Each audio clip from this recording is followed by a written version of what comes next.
UN Secretary General Ban Ki-moon opened the General Assembly debate with a plea for peace in the Middle East. We see encouraging movement toward the comprehensive peace.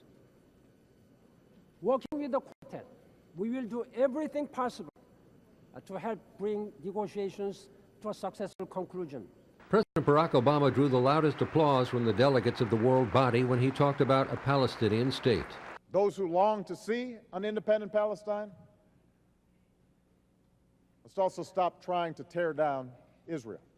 When we come back here next year, we can have an agreement that will lead to a new member of the United Nations, an independent, sovereign state of Palestine living in peace with Israel. Mr. Obama also put Iran on notice about its nuclear enrichment program.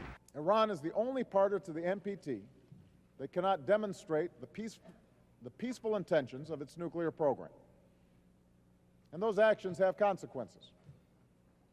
Through UN Security Council Resolution 1929, we made it clear that international law is not an empty promise. Now let me be clear once more. The United States and the international community seek a resolution to our differences with Iran, and the door remains open to diplomacy should Iran choose to walk through it.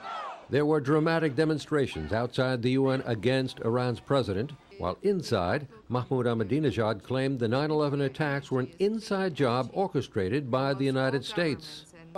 That some segments within the U.S. government orchestrated the attack to reverse the declining American economy and its grips on the Middle East in order to save the Zionist regime.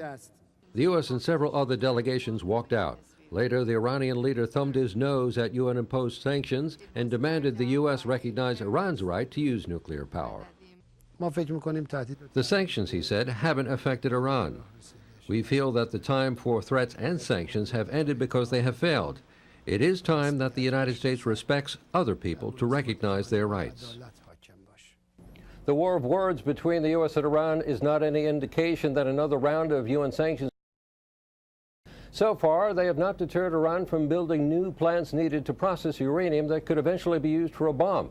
This, of course, begs the question as to whether any future UN action will be effective or once again ignored by the Iranian government. Frank Ucciardo for CBS News, New York.